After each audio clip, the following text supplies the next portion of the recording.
Bueno, a ver, todavía no hay nadie conectado.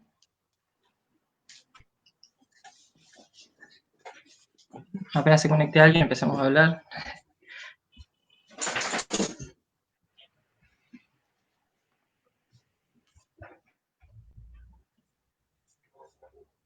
Nadie.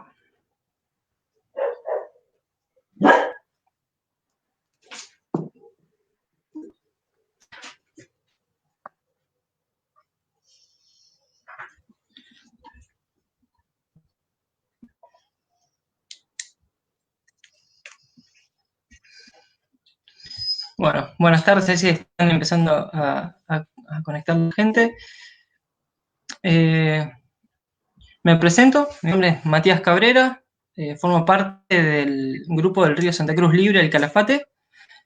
Esta es una charla que se enmarca dentro de un ciclo de charlas que tienen por objetivo informar a la sociedad toda sobre cuáles son los impactos que tiene la construcción de dos mega represas sobre el río Santa Cruz, las represas Condor Cliff y la Barrancosa. Las charlas, para los que no las pudieron ver, están subidas al Facebook del grupo Río Santa Cruz Libre del Calafate y también en el canal de YouTube del mismo nombre. Hoy tenemos la posibilidad de charlar con María Marta y Paola. Ella es directora del área de investigación de FARN, que es la Fundación de Ambiente y Recursos Naturales, y con Cristian, él es abogado, representante legal de Banco de Bosques, en la causa contra el Estado Nacional por por la construcción de estas represas. Vamos a empezar. Primero que nada, cuando tengan si tienen alguna consulta, alguna duda, las pueden ir comentando acá en los comentarios, vamos a ir tratando de responderla a medida en que vayan apareciendo. Vamos a empezar con María Marta, nos va a estar comentando sobre los acuerdos bilaterales sino-argentinos, este plan de acción conjunta entre Argentina y China, planes quinquenales, dentro del cual uno de los principales elementos es la construcción de estas represas en el río Santa Cruz. Bueno, María Marta, bienvenida, te damos las gracias por el tiempo y bueno, te cedemos la palabra. Bueno, muchas gracias Matías y muchas gracias por la invitación. Voy a tratar de ser lo más clara posible y me voy a poner una alarma para que me avise a los 20 minutos eh, que me estoy pasando de tiempo. Tengo una presentación, así que la voy a compartir.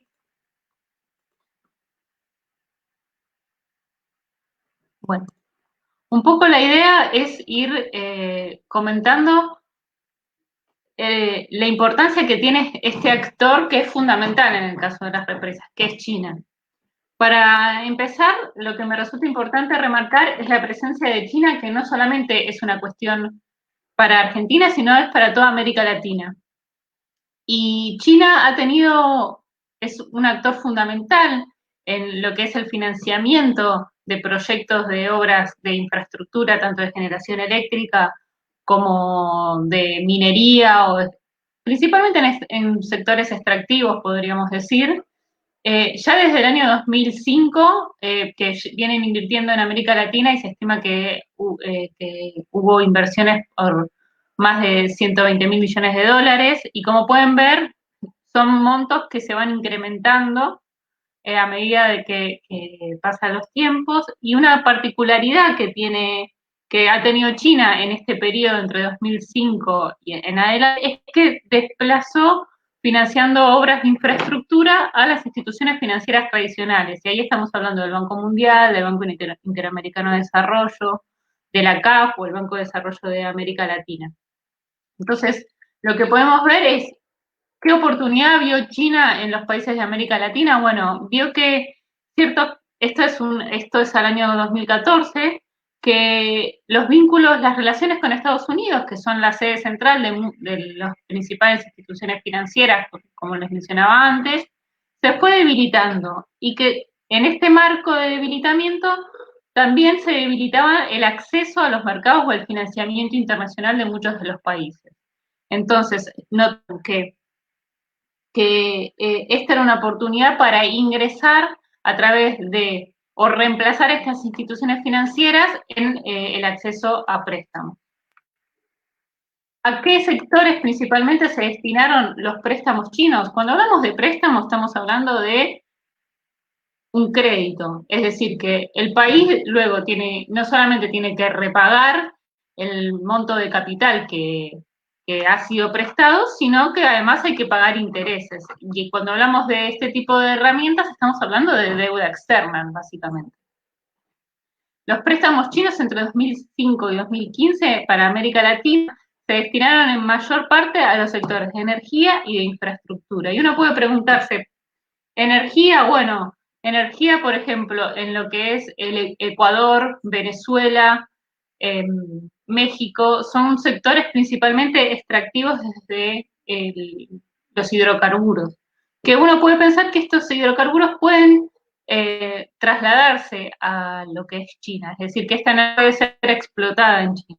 Sin embargo, lo que podemos ver es que el 32% tiene cuestiones vinculadas más que infraestructura. Y uno puede pensar, ¿en qué se beneficia un proyecto chino de infraestructura que se hace en un país como América Latina? Bueno, es parte de una estrategia que tiene China que implica salirse hacia afuera, se llama going out en inglés. Entonces, lo que buscan es mercados para su mano de obra, para los insumos que ya internamente no tienen mercado, que no son demandados internamente. Y ahí podemos pensar en que las represas del río Santa Cruz justamente lo que hacen es demandar tanto mano de obra como insumos que en el marco de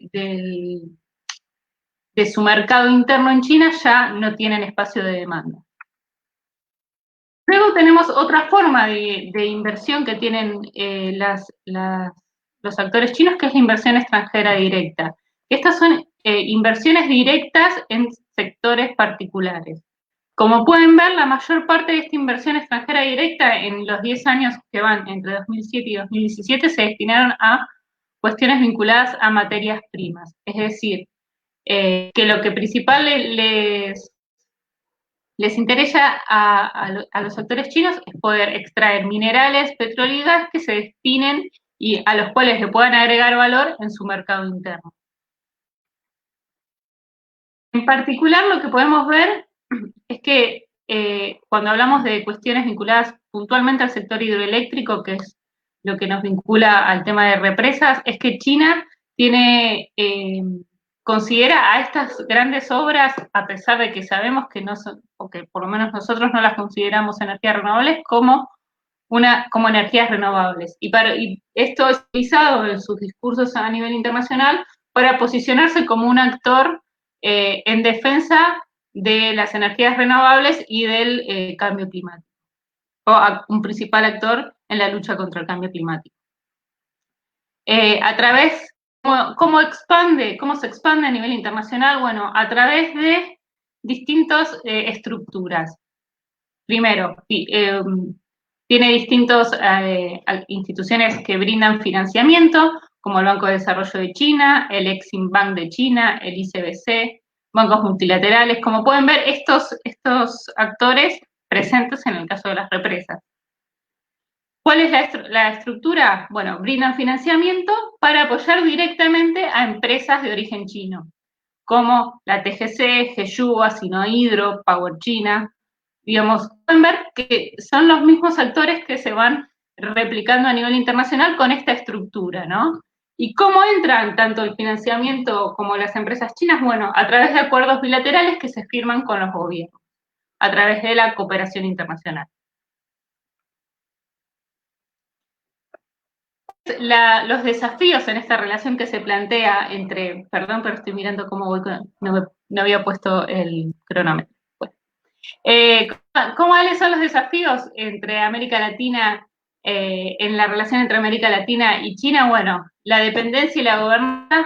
Muchas de estas relaciones lo que se termina diciendo es que se generan vínculos de estrecha dependencia, justamente porque los gobiernos nacionales carecen de un poder de negociación lo suficientemente fuerte para imponerse frente a un actor de gran poder como es la República Popular de China, y la responsabilidad ambiental y social. Es decir, en realidad lo que vemos es un debilitamiento de los marcos normativos vinculados a cuestiones ambientales y sociales, justamente para dar entrada a estos actores chinos que traen fundamentalmente inversiones que muchos de los países de América Latina están tan necesitados. ¿Cuál es el vínculo entre Argentina y China? Bueno, el vínculo surge desde 1945, si no me confundo, que se firmaron los primeros acuerdos.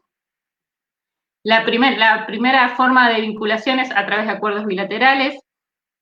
Hoy en día estaba leyendo que Argentina, Cristina Fernández de Kirchner en adelante, se firmaron más de 100 acuerdos bilaterales en distintas materias. Muchos de estos acuerdos bilaterales lo que hacen es tratar de fomentar las joint ventures en inglés o las uniones transitorias de empresas, que es una de las formas que tiene China para ingresar a las distintas economías. Justamente lo que busca es vincularse, o sea, una empresa china se hace una unión transitoria con una empresa local y desde este modo se busca desde lo discursivo anunciar un proceso de transición de tecnología, transferencia de tecnología, que finalmente no termina sucediendo, ¿no? ¿Cuál es una de las características que hay en torno a los acuerdos que se firman con este actor?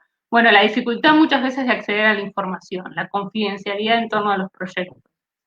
Se estima que hacia 2015, gracias a los acuerdos firmados, se habían generado hasta 40.000 puestos de trabajo, tanto directos como indirectos. ¿Cuándo China empieza a adquirir una importancia particular y con mayor presencia y mayor fuerza? Bueno, es a partir de 2014, con la firma de más de 20 acuerdos con China, en respuesta a la crisis de los fondos buitres o de los holdouts, cuando Argentina carecía, justamente como les mencionaba antes, de las dificultades de acceder a los mecanismos tradicionales de financiamiento. Entonces, ahí China se presenta como un actor fundamental, presentando menores condicionalidades, es decir, menores exigencias a la hora de dar préstamos, y que justamente carecen de un marco de salvaguardas que tienen las instituciones financieras tradicionales. Las salvaguardas son políticas propias de los organismos de crédito que buscan, podemos hablar si cómo funcionan bien o mal, pero lo que tratan de hacer es fortalecer los marcos regulatorios, no solamente fortalecer los marcos regulatorios, generar mayores exigencias a la hora de otorgar un crédito o aprobar un crédito. A partir de diciembre de 2018, cuando fue el G20 en nuestro país, se firmaron 12 nuevos memorandos de entendimiento, un nuevo plan de acción, y se continúan firmando acuerdos, como ya bien saben y están escuchando. Pero, ¿cuál es la importancia que tiene China para Argentina? China es el segundo socio comercial para Argentina después de Brasil. China recibe, por ejemplo, el 90% del poroto de soja que exporta Argentina, y nuestra balanza comercial, que es la liñita azul que ven ahí, es principalmente deficitaria.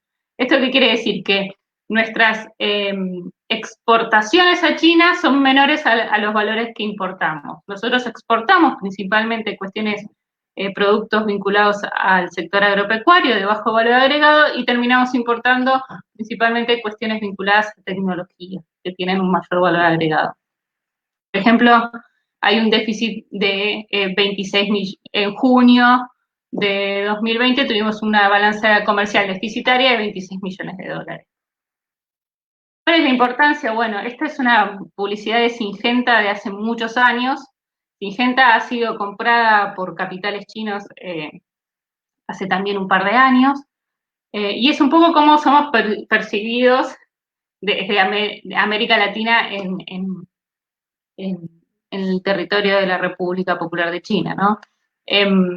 Esto que ven al costado es una resolución del primer desarrollo transgénico o genéticamente modificado de soja en Argentina, es una soja que es resistente a sequía, que fue desarrollada por el Instituto de Agrobiotecnología de Rosario, y como pueden ver, en la parte donde dice artículo 2, dice que no se va a poder comercializar esta soja hasta bien no se obtenga el permiso de importación de China. Es decir, que hasta que China no habilite la siembra de esta soja, Argentina no la iba a poder comercializar. Claramente poniendo de clara manifiesto la dependencia, digamos, de la exportación de soja de Argentina hacia China. ¿Cuáles son las características a grandes rasgos de los acuerdos que se van firmando entre Argentina y China? Argentina y China, la relación bilateral es de una asociación estratégica integral. El vínculo internacional de China entre distintos países puede tener 14 categorías y nosotros tenemos los niveles más avanzados. Esta asociación estratégica integral lo que implica es una voluntad de trabajar de manera conjunta en crecimiento económico, asuntos internacionales y trabajar de manera integral políticas de cuestiones políticas, de cultura, por ejemplo, de cambio climático. En todo este contexto de idas y vueltas y de firmas de convenios, bueno, como antes les comentaba, se han firmado más de, por ejemplo, desde 2018, más de 30 acuerdos bilaterales, pero ahí en el costado pueden ver una lista de acuerdos que nosotros consideramos por lo menos de interés para mencionar. Como por ejemplo, el primer bloque fueron firmados en 2014 y el segundo bloque fueron firmados entre 2017 y 2018. El primer bloque pueden ver que hay, por ejemplo, un acuerdo de la base de exploración de espacio profundo de la Luna, son 200 hectáreas que están en la provincia de Neuquén, de los cuales Argentina solamente puede hacer un uso de un 10% de las instalaciones, con un cese total de soberanía sobre ese territorio. Está el swap financiero, que es un instrumento que se utiliza para brindar solvencia, digamos, o respaldo financiero a las reservas del Banco Central. Hoy en día el swap financiero implica, o sea, las reservas del Banco Central en un 43% están en yuanes.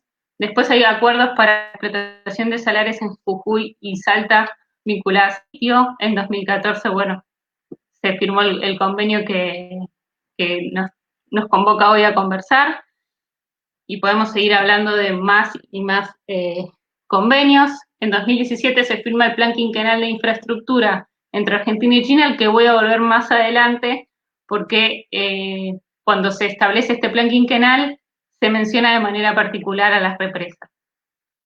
En 2019 se firmó un plan de acción conjunta por 5 años.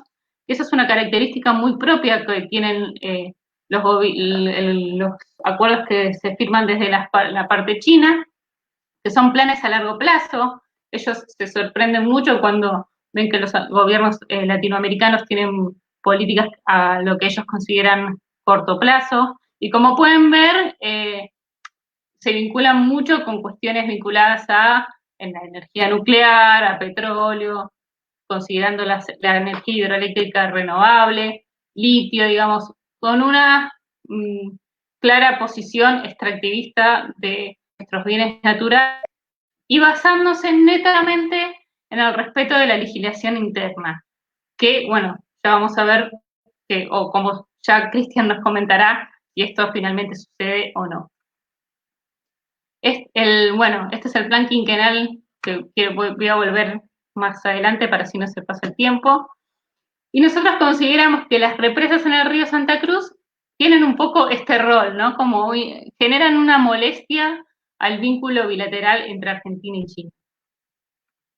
¿Cuáles son los actores vinculados en este proyecto en particular? Bueno, esto forma parte de lo que yo también les comentaba antes, se le llama el triángulo de hierro de las inversiones chinas, o la Trinidad. Es decir, que siempre hay bancos chinos que financian a empresas chinas que brindan el servicio o que venden sus servicios a los gobiernos extranjeros. En este caso en particular, está Represas Patagonia, en el cual forma parte de la UTE la empresa china Heyuba, que es, bueno, ahora voy a volver a ella, y hay un consorcio de 3 bancos chinos que son los que brindan el financiamiento. Es el Banco de Desarrollo de China, el ICBC y el Banco de China. Como les mencionaba, Heyuba es el actor chino. Heyuba es una empresa del Estado chino, o sea, es una empresa estatal china, que para que tomemos dimensión de lo que estamos hablando, el presidente de Heyuba tiene una categoría de ministro para lo que es la diplomacia china. Entonces, cuando hablamos de una empresa estatal de esta envergadura, estamos hablando de alguien, casi de un ministerio, digamos. No de un ministerio, pero de alguien que tiene ese nivel de poder de negociación. Heyuba es un grupo cuestionado a nivel internacional, ha sido sancionado en el año 2015 por el Grupo del Banco Mundial por una mala gestión de los recursos hídricos, y fue sancionada por 18 meses sin poderse presentar a procesos de licitación del Banco Mundial. En Argentina, AISA ha dado de baja una obra adjudicada a Heyuba, justamente por dificultades técnicas para avanzar con el proyecto, y para tomar dimensión de la importancia de Heyuba, también es la empresa constructora de la represa más grande del mundo, que es la Tres Gargantas, que está sobre el río Yangtze, que ha inundado, bueno, que en estos días se han visto circular videos, por lo menos me han llegado, y si quieren los comparto, de que tuvieron que abrir las compuertas y hubo ciudades todo alrededor inundadas, que requirió la movilización de más de 10 millones el asentamiento de más de 10 millones de personas. Bueno, contra este es uno de los actores con el que estamos trabajando. ¿Cómo fue la historia del proceso? ¿Cómo llegó China, digamos, a este proceso? En este proceso, bueno, en el año 2012 se produce la segunda licitación del proyecto, el cual iba a ser financiado por el Banco de Desarrollo de Brasil, el BNDES. Este banco se retira del país luego de un conflicto en la mina Potasio Río Colorado en Mendoza, y cuando este financiamiento se retira, produce luego una nueva licitación, 2013. Ahí es cuando el proceso sale adjudicado a la Unión Transnacional de Empresas de Heyuba, Electroingeniería e Hidrocuyo, y bueno, con el financiamiento de los tres bancos. Este proceso tiene digamos, hay un cambio de gobierno en el medio. En 2015 se firma el acuerdo de inicio de obra, en 2016 hay un cambio de gobierno y el nuevo presidente anuncia que se iban a revisar los acuerdos. En este mismo contexto, el 10 de marzo se recibe una carta en el Ministerio de Hacienda enviada desde el Banco de Desarrollo de China, donde se menciona, a modo de recordatorio, la cláusula de cross default. Esta es una cláusula de incumplimiento cruzado, que además de sanciones comerciales típicas por dar de baja un proyecto, hay una sanción adicional que es que se va a dar de baja el proyecto de financiamiento del Belgrano Carga, que es una red de ferrocarriles en el norte del país.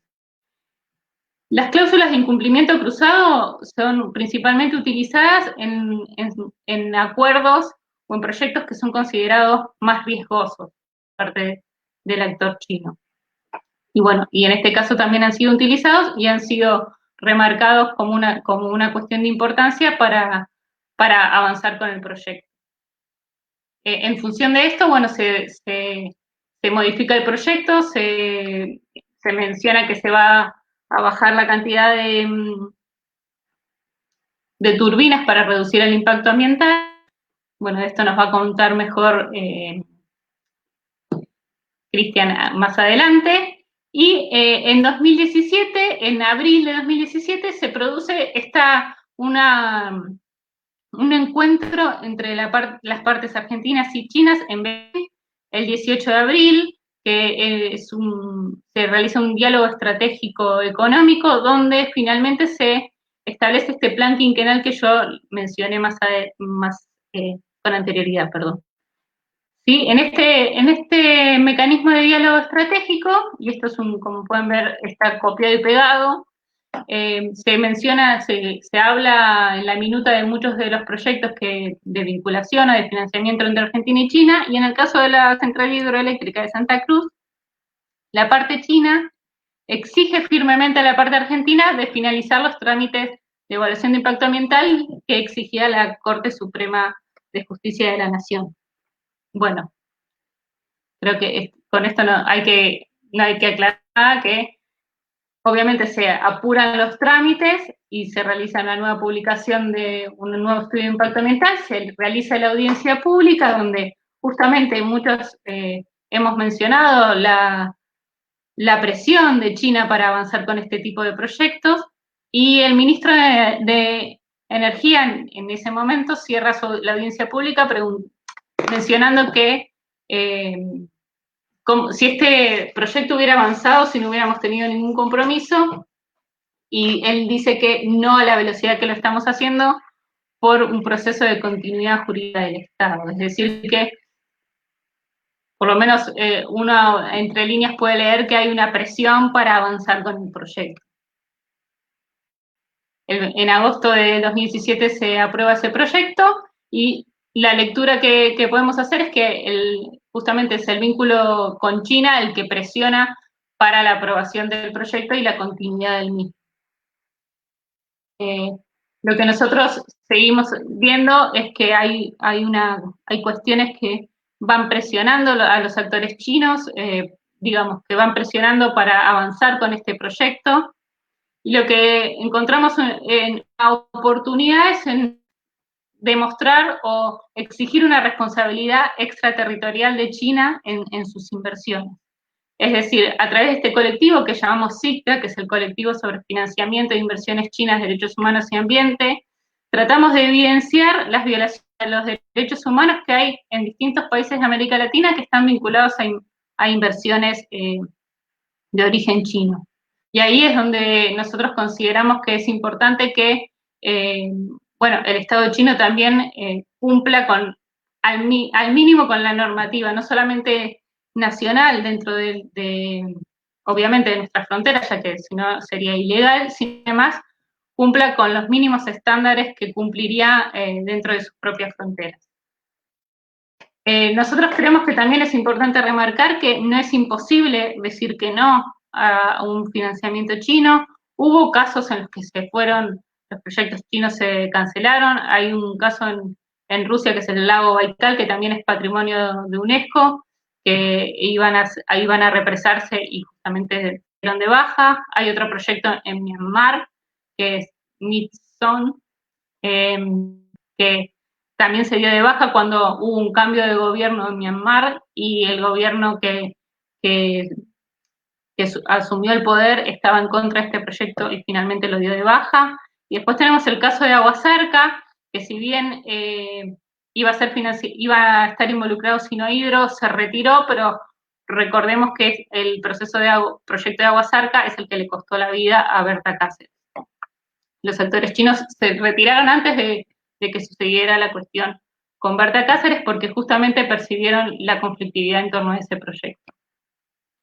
Bueno, ¿cómo seguimos? Es una buena pregunta que nosotros seguimos trabajando para evidenciar y poner de manifiesto a nivel internacional que para nosotros este proyecto es una especie de ofrenda del río para mantener un vínculo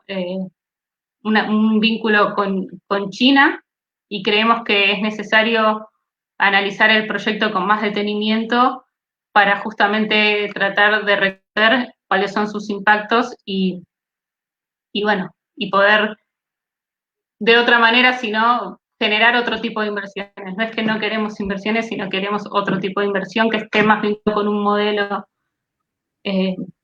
con un modelo que ya el modelo nos trajo a esta situación de pandemia, por ejemplo. Terminen los 20 minutos. Queremos un nuevo modelo que lleve un proceso de transición energética justa, inclusiva y accesible, ¿no?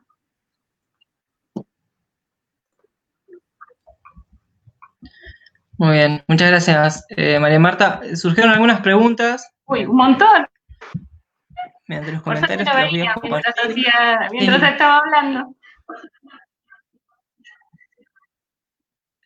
La primera tiene que ver con que estos acuerdos bilaterales deben cumplirse incluso aunque generen daño ambiental irreversible.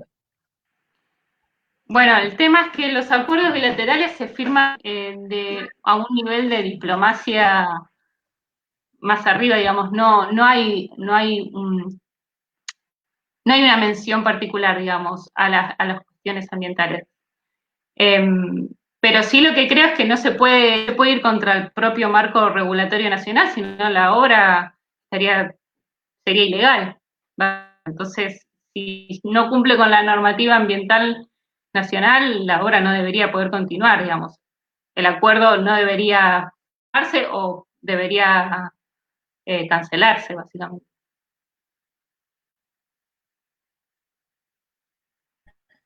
Claro. Y hay otra pregunta, ahora la voy a compartir. ¿Cómo pueden considerar renovables las megarepresas si, según entiendo, la Constitución Nacional dice lo contrario? ¿Cuál sería el fundamento de La ley tanto de del energías Estado renovables dice Nacional que como las del... megaempresas no son renovables, no son. Pero mismo quienes estuvimos presentes durante la audiencia, eh, por lo menos desde el Ministerio de Energía se pregonaba que iba a haber energías renovables. Nosotros no estamos de acuerdo con eso.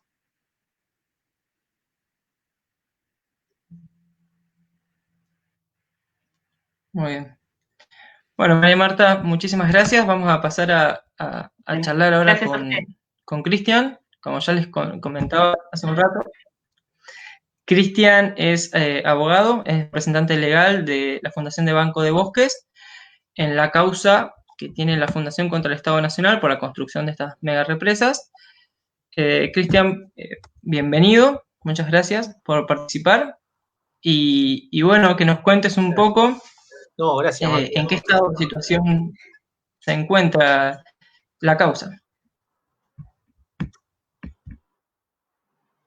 Bueno, Matías, muchas gracias a ustedes por la invitación y siguiendo en línea con lo que, bueno, recién nos contaba María Marta y con la pregunta de Sabina, lo cierto es que nosotros, nuestro país, a nivel constitucional y a nivel legal, tiene un orden público ambiental.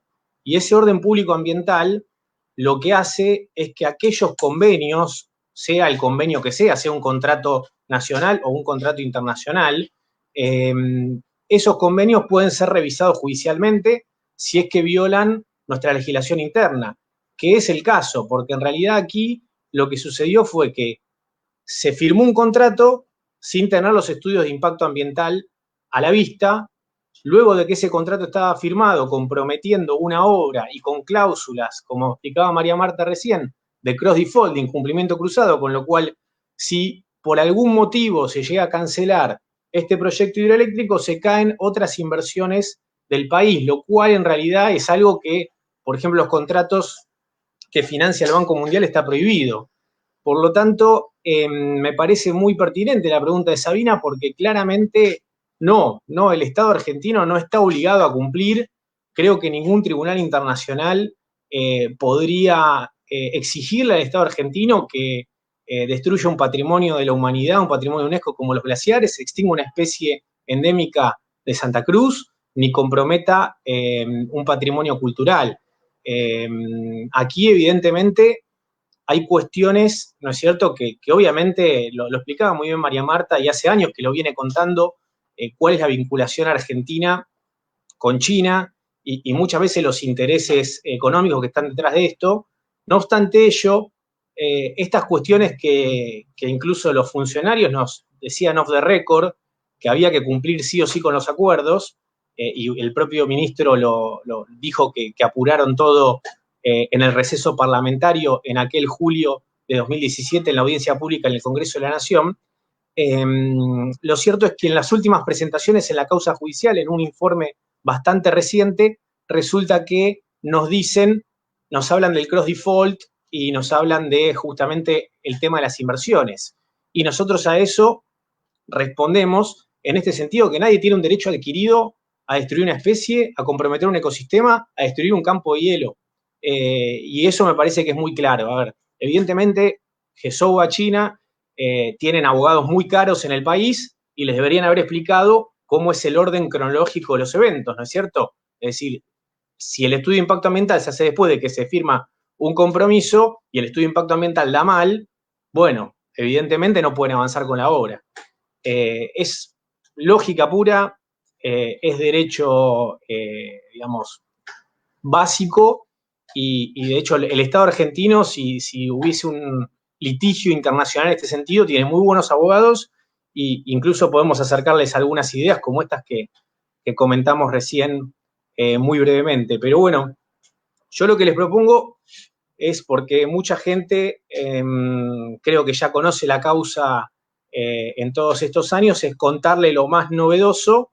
En todo caso, después volvemos para atrás con flashbacks y en todo caso también les ofrezco que vayan haciendo las preguntas. Yo acá estoy viendo los comentarios y vamos respondiendo en vivo los comentarios, así se hace un ida y vuelta, más que una conversación de monólogo. Pero bueno, lo cierto es que ahí dice Río Santa Cruz sin represas. ¿Alguna vez UNESIA dio mal y frenó una obra extractivista de esta magnitud? Honestamente no lo sé.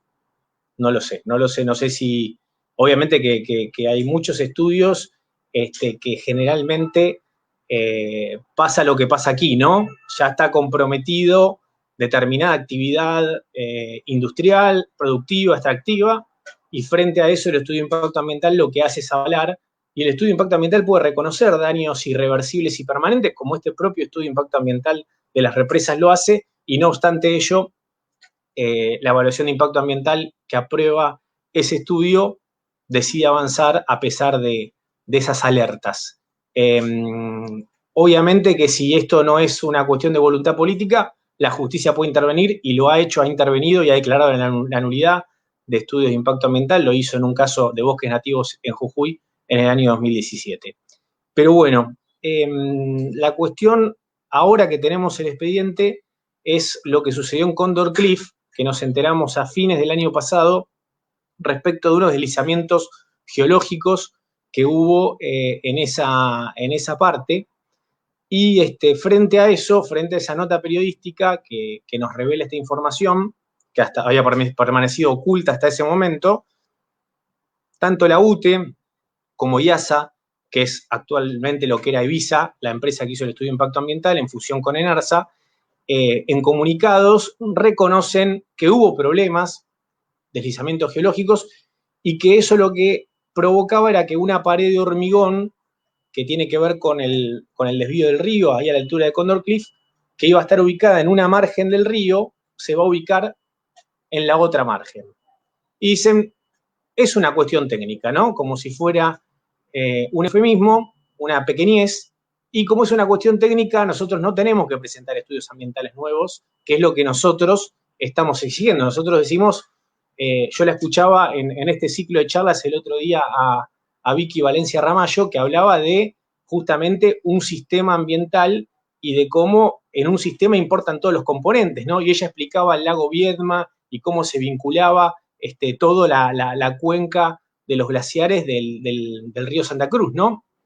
Y bueno, justamente en línea con esto que comentaba Vicky, si una pared de hormigón que estaba planeada para una margen del río se va a trasladar a la otra, es lógico, y no solo es lógico, sino que también debemos exigirlo en base a nuestro derecho interno y hasta la normativa vigente, que se presenten estudios ambientales, y también tenemos derecho a la participación ciudadana para opinar sobre qué impactos ecosistémicos podría tener esa modificación en la obra, porque al fin y al cabo hay una modificación en la obra, por más que la Secretaría de Energía aduzca argumentativamente que es una cuestión técnica. Lo cierto es que esa modificación existe y frente a eso, bueno, exigimos en primer lugar que se libere el Observatorio Ambiental Web, que supuestamente tenía que estar activo desde enero de este año, se liberó recién en julio por presión nuestra.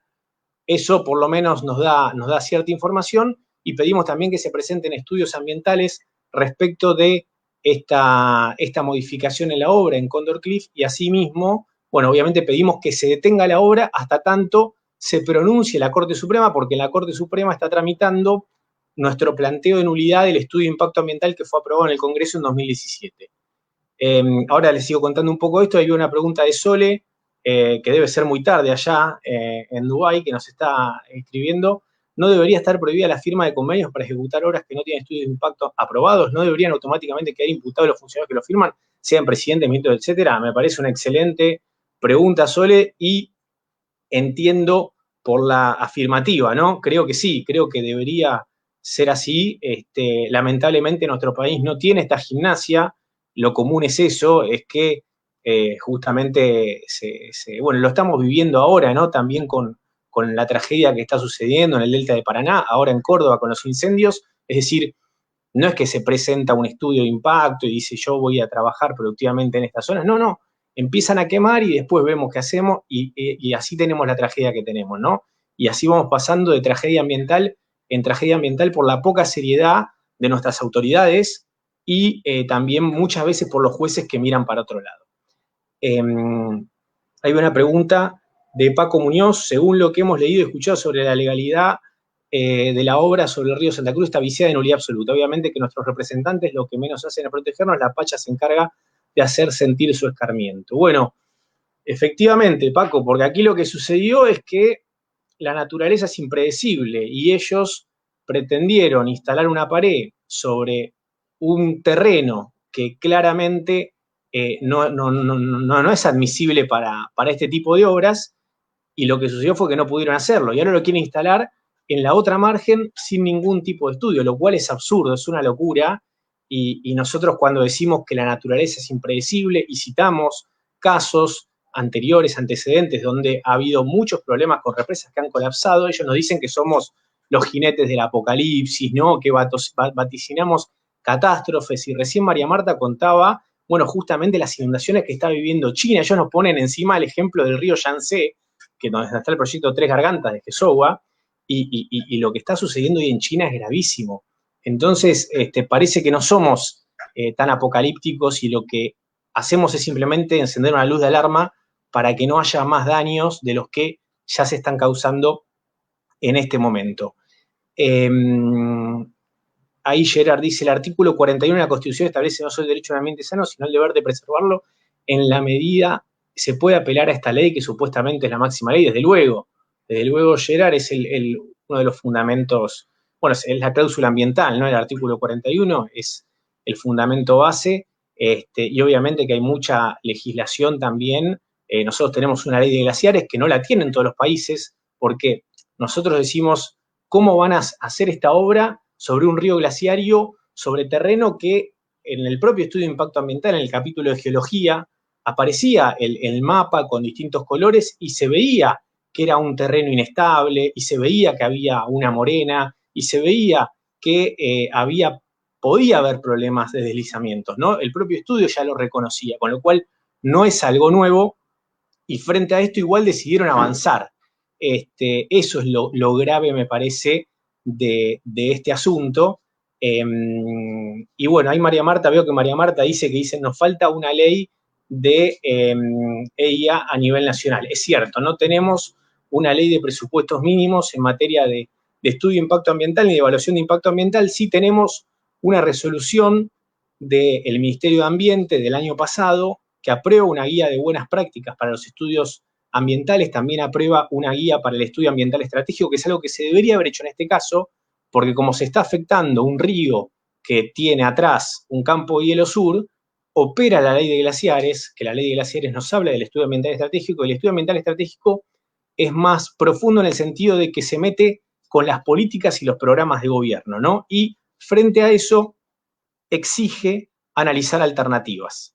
Y entre las alternativas, bueno, el Manual de Gestión Ambiental de Obras Hidráulicas, que también es otra norma que opera en este caso, nos dice que también se debe analizar la alternativa de no hacer la obra, que es algo que acá brilla por su ausencia, y que la Secretaría de Energía siempre se hace la distraída cuando nos contesta en esos informes, porque es algo que no hicieron, no analizaron las alternativas, porque si las hubieran analizado, claramente podíamos ver que no es la idea más genial del mundo construir una represa sobre este río. por diferentes motivos que tienen que ver con la zona, porque detrás tenemos el campo de hielo sur, el lago argentino y demás.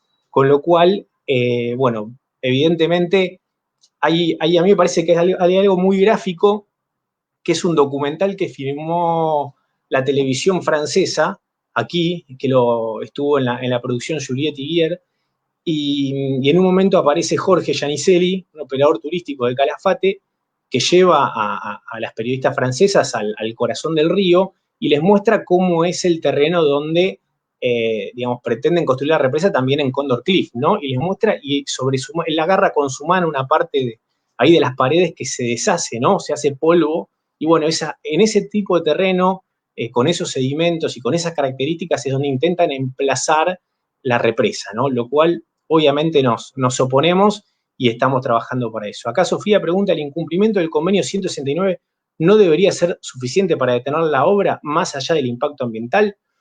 No sé, a ver, creo que todas las normas, hay muchas normas, estamos hablando de la ley de glaciares, del convenio 169, del manual de gestión ambiental de obras hidráulicas, que es el que debe regir por la cuestión de la ley de obras hidráulicas, que lo manda a hacer el estudio sobre esta base.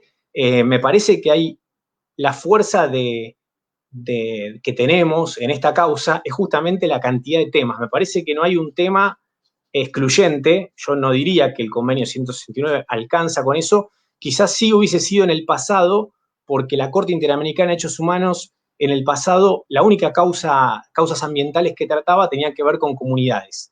Eso se modificó en el año 2017 a partir de una opinión consultiva, la 23 de 2017, que esta opinión consultiva lo que establece es que el derecho ambiental es un derecho autónomo, con lo cual no es que pertenece a determinada comunidad, es un derecho humano. ¿No es cierto? Que en la Convención Americana de Derechos Humanos no aparece el ambiente como un derecho humano. Con lo cual, me parece que eso nos da un salto de calidad y nos habilita a todos, más allá de que pertenezcamos o no a una comunidad, a controlar socialmente la información, a participar y a exigir los estudios ambientales. Obviamente que las comunidades tienen que brindar el consentimiento previo que establece el convenio 169, pero todos tenemos un derecho al ambiente, como decía Gerard en el artículo 41, y el deber de preservarlo. Y el deber de preservarlo, bueno, lo ejercemos, por ejemplo, cuando vamos a la audiencia pública y damos nuestros argumentos, y sin embargo se aprueba la obra sin tener en cuenta ninguna de las críticas que hicimos, y ya vamos viendo cómo esas críticas se van plasmando hoy en día, a pesar de que no terminó la obra, ¿no es cierto? Y de que no transcurrieron tantos años, transcurrieron solo 3 años de la audiencia pública, y ya vemos lo que está aconteciendo en Condor Cliff, que como decimos siempre, es la crónica de una tragedia anunciada. Después Sabina nos dice además que cuando se presentan los estudios de impacto ambiental son incompletos, incluso aunque adviertan sobre el daño, se aprueban, se viola la ley del ambiente y nuestro derecho a un ambiente sano. Sí, obviamente, a ver, se viola principios de política ambiental muy importantes, como el principio precautorio, como el principio preventivo, se viola un deber que tienen los funcionarios, que es el deber de prevención del artículo 2 de la Ley General del Ambiente, se violan, en este caso, la ley de glaciares, se viola el convenio 169, se viola el manual de gestión ambiental de obras hidráulicas con aprovechamiento energético. Es impresionante la cantidad de normas que se violan aquí y la cantidad de argumentos que tenemos, es decir, la escuchaba también a la gringa el otro día que hablaba de justamente el tema de parques nacionales y de cómo tenemos un informe incorporado a la causa de parques nacionales que habla de los peligros que significa esta obra para el macato viano, para la tonina overa, para los parques, ¿no? Para el Parque Monteleón, para el Parque Los Glaciares, y son áreas naturales protegidas. El Estado debería velar por proteger esas áreas y no habilitar a que las mismas sean destruidas. Con lo cual hay una sinergia de cuestiones, hay una sinergia de argumentos que me parece que hacen que tengamos un caso muy robusto, y incluso también cuando vemos las respuestas, ¿no? de la Secretaría de Energía, por ejemplo, ellos nos contestan y nos dicen, bueno, lo que ustedes dicen no carece de relevancia porque, y nos tiran un listado, una tabla con obras supuestamente similares a Condor Cliff que han sido construidos sobre materiales sueltos, porque esa es la denominación técnica que corresponde a Condor Cliff, una represa que se construye sobre materiales sueltos. Sin embargo, cuando vemos la tabla, primer dato que vemos, los años, ¿no? Los años arranca por el 1800, 1960, 1970, 1980, todas represas viejísimas, la represa más nueva de todas las que nos citan, que como fundamento para decir lo que estamos haciendo en Condor Cliff está bárbaro, está genial, es del año 1991. O sea, ese es el mejor ejemplo, el más novedoso que nos pudieron dar. Esto obviamente también nos habla de lo obsoleta de esta obra, que es algo que venimos recalcando también hace muchos años. Acá pregunta mi amigo Benja, dice, teniendo en cuenta lo crítico de la obra y la falta de respuesta de la Corte Suprema, ¿no hay una instancia internacional donde presentar la causa para acelerar la respuesta de la Corte? Es una excelente pregunta, Benja, pero no, hay que ponerle fichas a la Corte. Esperemos que la Corte dicte un fallo en el corto tiempo, porque lo cierto es que uno de los requisitos para llegar a la Corte Interamericana de Derechos Humanos es agotar las instancias nacionales. Nosotros tenemos que agotar las instancias nacionales para poder llegar a un organismo internacional. María Marta antes, cuando mostraba las slides, ahí también, bueno, hubo una serie de peticiones que se hicieron en Ginebra ante la ONU. Eso va por otro carril, no tiene que ver con una presentación ante un tribunal internacional, pero es importante porque la comunidad internacional comienza a tomar nota de lo que sucede aquí y esperamos que distintos organismos internacionales en el corto tiempo vayan tomando nota de esto. Estamos trabajando para eso. Ahí pregunta Gerard, ¿a qué herramientas legales se puede recurrir para que los funcionarios que incurrieron en incumplimientos en sus deberes puedan ser investigados y procesados? Bien, Gerard, nosotros lo que hemos hecho, hicimos 2 denuncias. Hicimos una denuncia al secretario Marcolini, que era el subsecretario, en verdad, de Energía Hidroeléctrica, por justamente estar comprometido con anterioridad en una obra, en asesorar como consultor a las represas, ¿no? Esa denuncia fue desestimada por la Oficina Anticorrupción y luego se hizo una causa penal que la tomó Pino Solanas en base a nuestra denuncia administrativa y fue desestimada. Y luego tenemos una denuncia que todavía no resolvió la Procuraduría de Investigaciones Administrativas, que tiene que ver con el procurador, con el ex procurador del Tesoro de la Nación, con Bernardo Sarabia Frías, que él de repente se presentó un día en el expediente cuando se hizo la audiencia pública y solicitó el levantamiento de la cautelar. Bueno, Bernardo Sarabia Frías era abogado de ICBC, que es uno de los bancos chinos que dio los fondos para las represas. Por eso lo denunciamos por conflicto de intereses ante la Procuraduría de Investigaciones Administrativas en el año 2017, pero todavía no tenemos una respuesta. Ahí está NASA. ¿Cómo va NASA? ¿Y cómo hacemos para que la Corte arranque de una vez? Porque se están tomando su tiempo. Bueno, NASA, yo no quiero meterle presión a la Corte, ¿no?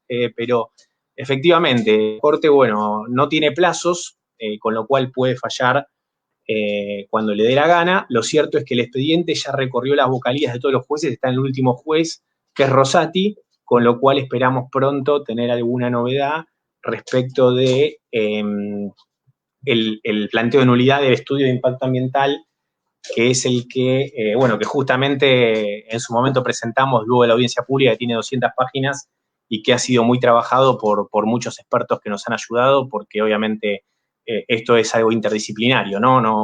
No depende solamente del área legal, sino de una conversación entre mucha gente. Y ahí Paco pregunta, ilegalmente, además de las presentaciones judiciales que se han hecho, ¿de qué manera se pueden oponer los habitantes ante tamaña hipocresía y falta de patriotismo de los gobernantes? Y bueno, manifestándose, Paco, participando de las audiencias públicas. Ahora FARN hace ya un tiempo presentó, por ejemplo, una medida cautelar para que se libere el estudio del tendido eléctrico luego de la presentación de FARN y de Aves Argentinas en enero de 2019, creo, si no me equivoco. Se presentó en Piedra Buena el estudio de impacto ambiental del tendido eléctrico. Sin embargo, la normativa de la Secretaría de Energía, según la resolución, establece que esa audiencia pública se tiene que hacer en el ENRE. Y en el último informe que presentó en el expediente Banco de Bosque la Secretaría de Energía dice que en breve, este informe lo presentó a fines de julio, que en breve se va a convocar a una audiencia pública en el ENRE. Bueno, esa podría ser una posibilidad, ¿no? Participar en la audiencia pública del ENRE, obviamente manifestarnos, generar un debate, lo que están haciendo ahora ahí los amigos de Río Santa Cruz Libre y Calafate, el hecho de que conversemos de estos temas también hace que podamos tener nuevas ideas, podamos encontrar puntos ciegos, cosas que no habíamos visto antes, y charlarlas, reflotar cuestiones que vivimos, ¿no? Yo el otro día la escuchaba a Vicky y me acordaba de ese momento épico en la audiencia pública cuando va con el papel y se lo presenta a Berman y dice, acá están los datos del Instituto Geográfico Nacional, el Dianiglia tomaron en cuenta datos antiguos, ¿no? Con lo cual, bueno, eso fue algo muy interesante que Vicky llevó de la mano de la ayuda que le dio Pedro Esbarca, ¿no? Que es una leyenda. Ahí Cecilia dice, ¿se puede acudir a la Corte Interamericana de Derechos Humanos cuando hay retardo de justicia? También. Es cierto, totalmente, claro que sí. Lo que pasa que, bueno, hay que ver si en el caso, si en el caso estamos ante un caso de tanta dilación de justicia o no. Eso es casuístico y veremos que si esto sigue lo haremos, pero por el momento vamos a esperar a la Corte. Perdón, ahí estaba la cachorrita ladrando un poco, no sé. Ladrándole, se ve que pasaron ahí los de las represas y les está ladrando. Con lo cual, bueno, ahora estamos esperando, básicamente tenemos que responder este informe de la Secretaría de Energía, lo cual, bueno, nos tomamos ya un tiempito, ya estamos casi transcurrido un mes de ese informe, pero bueno, estamos trabajándolo porque hay que responder muy técnicamente, ¿no? Y bueno, no sé, Matías, ¿querías decir algo recién? Después, si querés, seguimos con algún dato más, pero si querés, hacemos un ida y vuelta.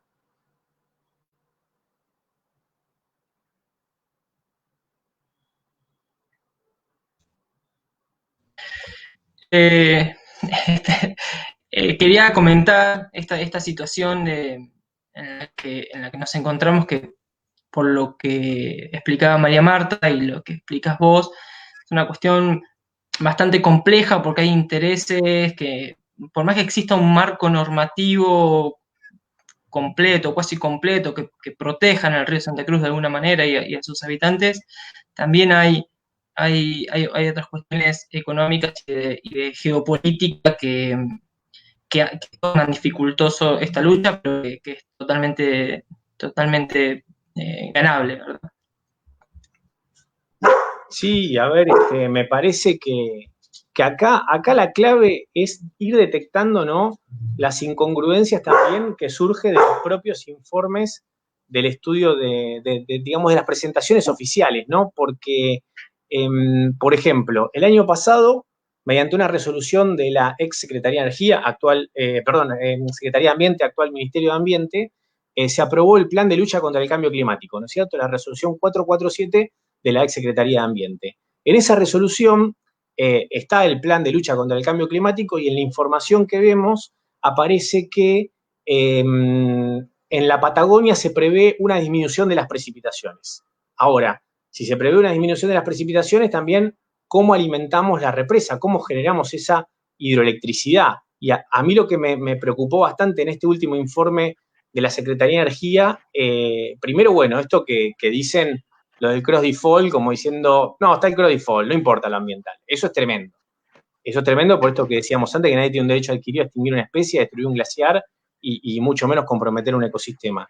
Pero luego está el argumento, nos tiran una serie de datos de muchas represas en distintas partes del mundo, Nueva Zelanda, Islandia, Canadá, China, donde se han construido represas sobre ríos glaciarios y que se alimentan, lo reconocen, de los glaciares, ¿no es cierto? Entonces digo, si el plan de cambio climático nos dice que la previsión es que no va a haber precipitaciones en la Patagonia, las represas se van a alimentar de los glaciares, es decir, por una necesidad de hidroelectricidad se va a acoplar con el lado argentino, es decir, va a dejar de ser los glaciares un showstopper, como dijo el ex ministro de Ambiente, el rabino Berman, en la audiencia pública, diciendo esto es un showstopper, si se afectan los glaciares, acá no sigue. Bueno, la verdad que nos den un listado de todas las represas que se alimentan de glaciares, digo, me asusta un poco y digo, pará, nos habían dicho otra cosa en la audiencia pública, o nos mintieron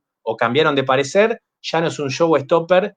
Y digamos, el otro día hablábamos con Sabina y ella me decía, acá no es que tenemos atrás 35 glaciares, tenemos un campo de hielo, el campo de hielo Patagónico Sur, después de la Antártida y Groenlandia es lo más importante que hay. Entonces, no es menor eso.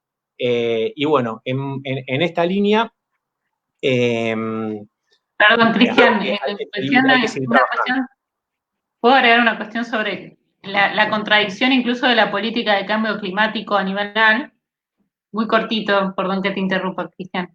La tercera, lo que vos me haces es la tercera comunicación nacional de cambio climático, donde menciona puntualmente que las dificultades para la generación de energía hidroeléctrica en la Patagonia debido a la baja en las precipitaciones. O sea, se menciona textualmente, y cuando uno va a revisar la contribución nacional de cambio climático, el plan sectorial para energía, una de las obras que se mencionan como, digamos, estrella en la reducción de emisiones de gases de efecto invernadero son el río Santa Cruz.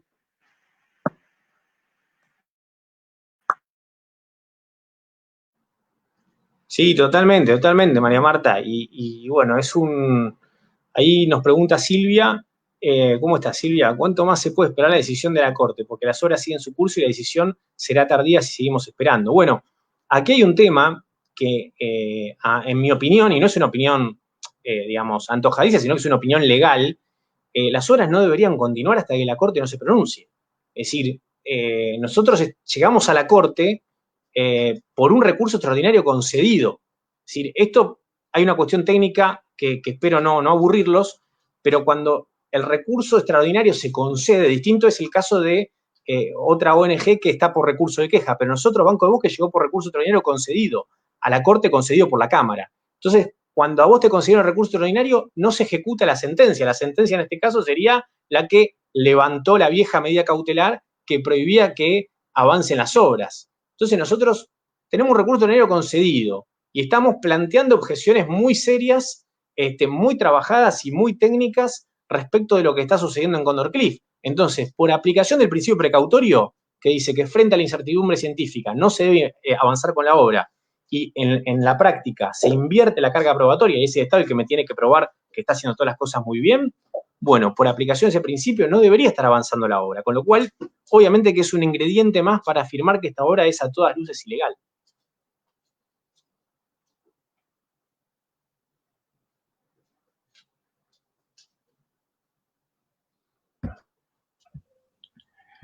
Muy bien. Ya llevamos una hora de charla. Me parece que por demás instructiva. No sé, no hay más preguntas por ahora. Muchas gracias, María Marta y Cristian, por su trabajo en el ambiente y en general al Río Santa Cruz Libre en particular. Bueno, queda entonces informarle a la gente que el viernes 28 de agosto continúa este ciclo de charlas. En ese caso se va a hablar de alternativas y eficiencia energética. Van a estar exponiendo Carlos Tanides, de la Fundación Vida Silvestre, y Silvia Serra, de la organización Calafate Consciente. A María y a Cristian, muchas gracias por tomarse el tiempo, por informarnos sobre esta situación que nos tiene tan preocupados. Muchas gracias a ustedes por el espacio y a su lucha también. Abrazo de río. Bueno, y por un río Santa Cruz libre hasta el mar. Hasta luego. Adiós.